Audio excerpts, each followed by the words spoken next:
Our final speaker, Noura Erakat, is a noted legal scholar, human rights attorney, and activist. She is an assistant professor at George Mason University, a co-founder and editor of Jadaliya Ezine, and an editorial committee member of the Journal of Palestine Studies. Prior to joining the George Mason faculty, she served as legal counsel for a House subcommittee, legal advocate for the Badil Resource Center for Palestinian Residency and Refugee Rights, and as the national grassroots organizer and legal advocate at the U.S. Campaign to End the Israeli Occupation, now the U.S. Campaign for Palestinian Rights. Most recently, she released a pedagogical project on the Gaza Strip and Palestine, the centerpiece of which is a short multimedia documentary titled Gaza in Context, which positions Israel's wars on Gaza within a settler colonial framework. She is also the producer of the short video Black Palestinian Solidarity and is currently working on a book project tentatively titled Justice for Some, Law as Politics in the Question of Palestine.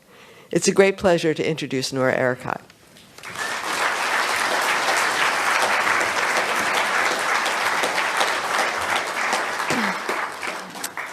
Thank you, Janet. Thank you to all of you. I think you are very brave to come to this session, which focuses on law, which in and of itself is meant to be obscurist in order to disempower people to take their lives into their own hands, and by its very definition is indeterminate. So what we believe the law to proclaim is going to be subject to our own mediation as well as judicial interpretation.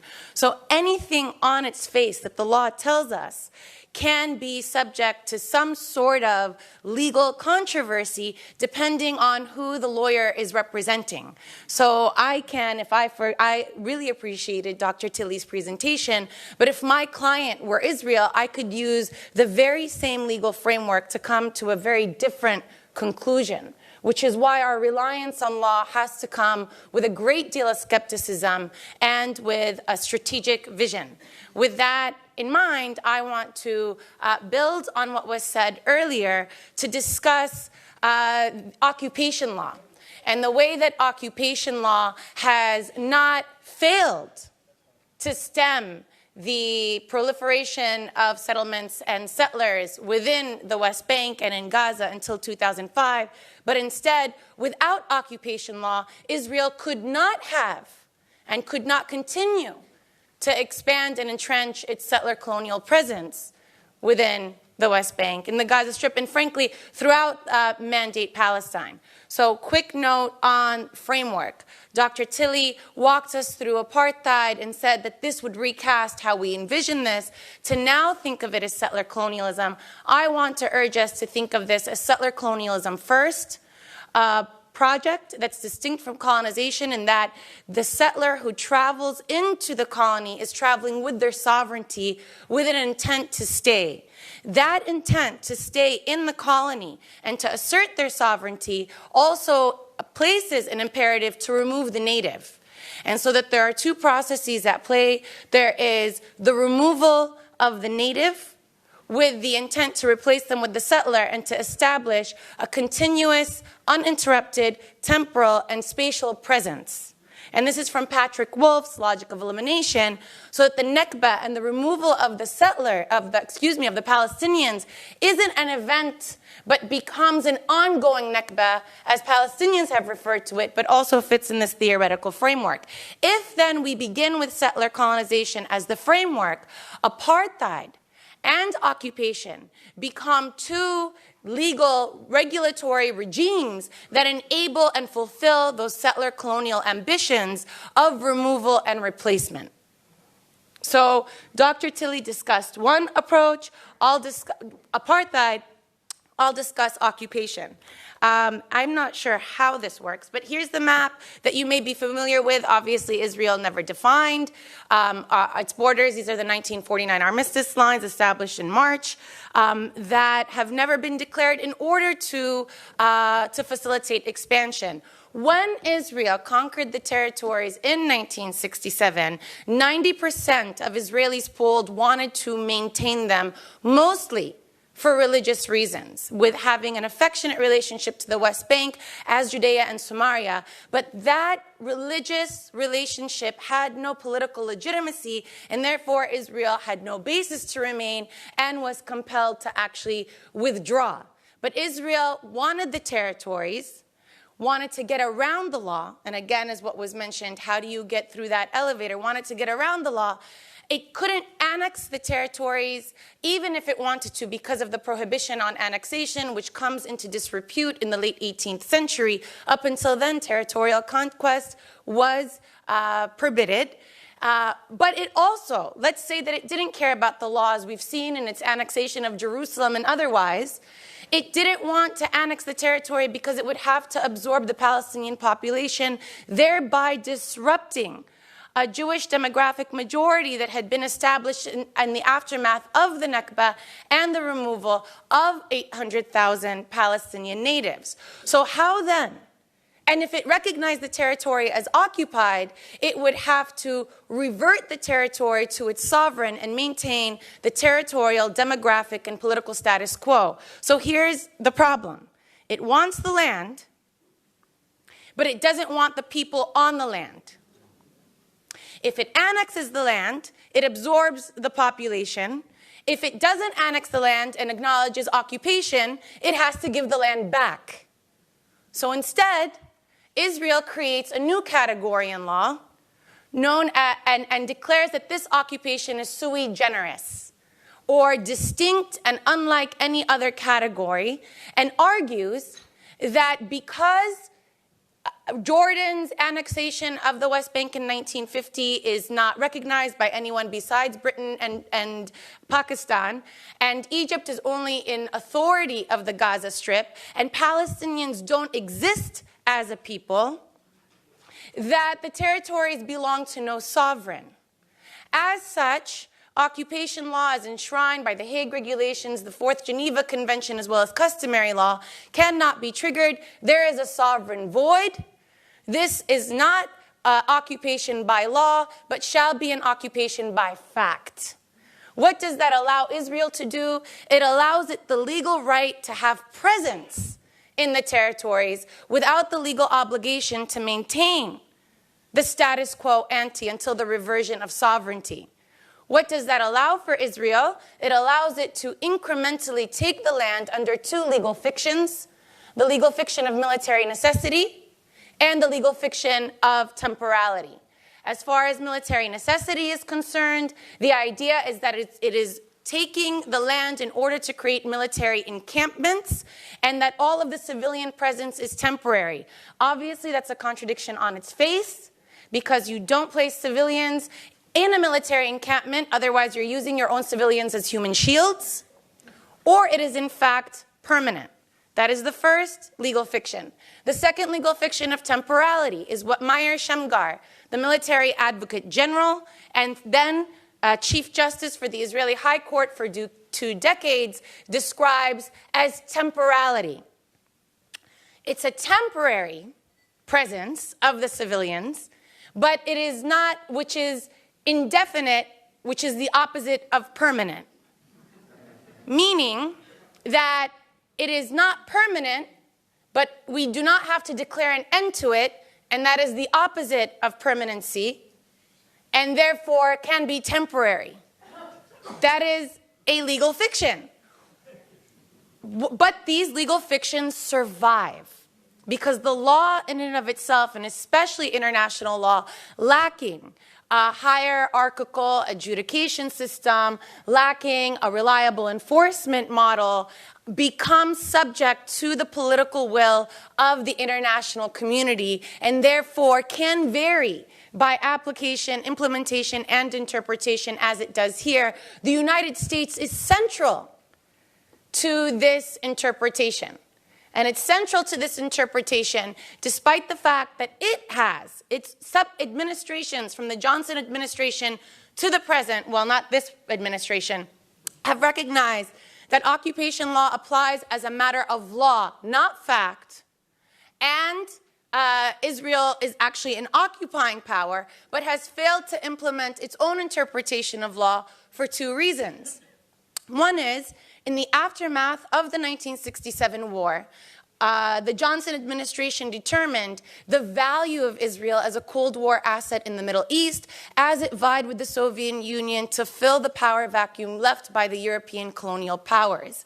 In that struggle to fill the power vacuum, what it decided and inaugurated after 1967 was a policy of ensuring Israel's qualitative military edge over any single one of its neighbors or collection of its neighbors so that it could prevail in a military confrontation should it arise. That's policy one. Before that, the United States had maintained a stalemate policy of equally arming Israel and its allied Arab monarchical regimes. So qualitative military edge. The second policy that it inaugurates, and this is another piece of this framework of why this sui generis occupation works, is that the Johnson administration also inaugurates and helps to orchestrate the Land for Peace framework, which is enshrined in UN Security Council Resolution 242. At the time that Israel occupies these territories, as well as the Sinai Peninsula, the Golan Heights, the UN is in session and is in agreement that Israel is an occupying power and should withdraw. If, in fact, its attack on Egypt's Air Force, which had lain barren in the Sinai Peninsula and which was destroyed in 2 hours, if that initial attack was unprompted, then Israel has committed aggression, which is use of force that is illegal, and therefore has the legal obligation to withdraw without preconditions. If instead that was a preemptive use of force or self-defense, then Israel has the right to remain as an occupying power, but under no circumstances to assert title or territorial conquest. Why does this matter? In the drafting of the Security Council resolution, Johnson personally himself wanted to ensure that Israel can maintain the territories as consideration for exchange in exchange with the Arab states for permanent peace as part of a contractual agreement. Johnson was senator during Eisenhower's administration when Eisenhower forced Israel, France, and the UK to withdraw from the Suez Canal. And so and Johnson thought at the time, Israel should have been allowed to maintain the Egyptian territory and hold on to it until Egypt agreed to normalize its relationship with it and to establish a permanent peace. Here in 1967, the opportunity arose again, and rather than apply international law and withdrawal as a legal obligation, instead it becomes reformulated as a political equation of a quid pro quo exchange of land when you give us peace. In the negotiations, there was disagreement. Israel wanted to keep it. So there was disagreement about which territories were to be withdrawn from.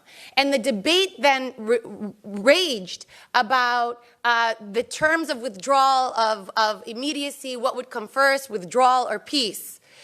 There was one other piece of the debate, which was the armistice lines as being tenuous and not being the permanent lines. The Johnson administration, as well as the UK, urged that the definite article "the" be dropped from the resolution in order to permit negotiation on the permanent borders, but never, ever to actually change the territorial integrity. And so here is one. There were 5 draft resolutions at the time. This is the Latin American bloc resolution. You could see in every other draft resolution, besides the one that's ultimately presented by the United Kingdom that becomes the language of 242, the definite article "the," all the territories, is included. The US votes for this, by the way. It doesn't pass because there's disagreement about the sequence of withdrawal or peace. This is the final resolution. This is actually 242. You'll see that the definite article is dropped. But in the preambular text, there's the prohibition on the acquisition of territory by war. In the actual clause itself, it's stipulated that it was occupied in recent conflict. We know that legal loopholes are coming. And state after state, including France, argue that this is to be understood as allowing for minor border modifications. But Abba Eban, who represents Israel to the UN during this time and is quite exceptional in his skills, explains very forthrightly, the resolution means what it says and does not mean what it does not say. Another legalese that becomes consequential to this present day, together with Israel's own logic of what it would need to establish permanent borders, this one articulated by Deputy Prime Minister Yigal Allon, who argues that defensible borders would be tantamount to this. As you could see, all of the orange is what Israel defines as what its defensible borders would look like. And what would be necessary for security purposes, there is Jerusalem is part of that plan. There is continuity between the interior of Israel as well as its border with Jordan. It controls almost the entirety of the eastern border. This is what it wanted articulated in 1967. It has achieved far more than that. It has achieved far more than that into the present. So let me just also add here that this could not be possible to the present without Palestinian participation and acquiescence, as embodied and represented through the peace process that's inaugurated in 1993. The Oslo Accords themselves, Dr. Tilley referred that we should compare them to apartheid plans. I would urge you to compare them to the 1978 Middle East peace process framework established by Anwar Sadat and Menachem Begin that articulates a framework of autonomy without sovereignty. And it is verbatim a replication of that document that never envisioned a state. A state was never part of the negotiations. And this outcome is not because the law didn't work, it's because the law has worked perfectly well and very effectively that we have this outcome. How does that work? So here are the three parts. Israel is claiming that it is a sui generis occupation, therefore it has no legal obligation to apply occupation law, including the prescription on civilian settlement and captured or encapsulated by Article 49 of the Fourth Geneva Convention, also tantamount to a war crime. And under their presence, they can both take the land under military necessity and remain there under the legal fiction of temporality. Then, why can they change the borders and not maintain the 1967 border? Because under Security Council 242, the resolution doesn't specify, it says withdraw from territories, but doesn't specify from which territories, because of the lack of the definite preposition. And three, this would have totally failed as a legal argument because it does not withstand any judicial scrutiny and has been rejected by the International Court of Justice, by the International Criminal Court, by the UN Security Council, as we've seen most recently in UN Security Council 2334, as well as by multiple human rights organizations, but nevertheless, remains valid as a legal argument because of the third prong, which is the U.S. provision of political immunity and support, despite its own policy imperatives, because it doesn't want to apply sanctions on Israel because that would diminish its qualitative military edge, and it doesn't want to apply international law as a matter of that would dictate the outcome because that would actually diminish Israel's negotiating hand in negotiations.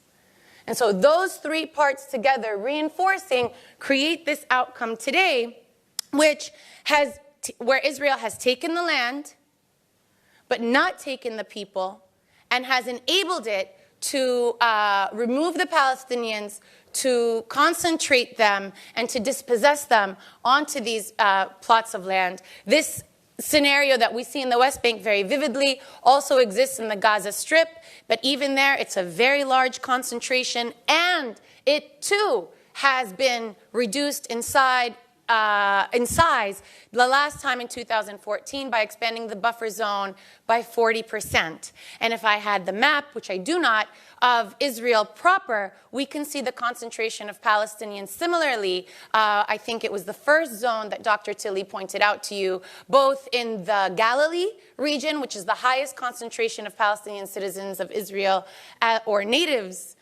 essentially, as well as in the Negev. The concentration of Palestinians in the Negev is what is driving Israel today to remove those Palestinians forcefully, approximately 70,000 Palestinians, to concentrate them into urban townships, remove from their agricultural livelihoods, and to build an Israeli settlement within Israel in their place in order to disrupt their ability to return or have a claim of that return, fully fitting within a settler colonial framework, which is what we are marching towards. And in fact, by defunding UNRWA, what we're doing is diminishing the idea is to make them indistinct from the rest of the Arab population so that they can be absorbed elsewhere in surrounding countries, and therefore further diminish the demographic threat, so to speak, and further the idea of establishing Israel's Jewish settler sovereignty to be uncontested.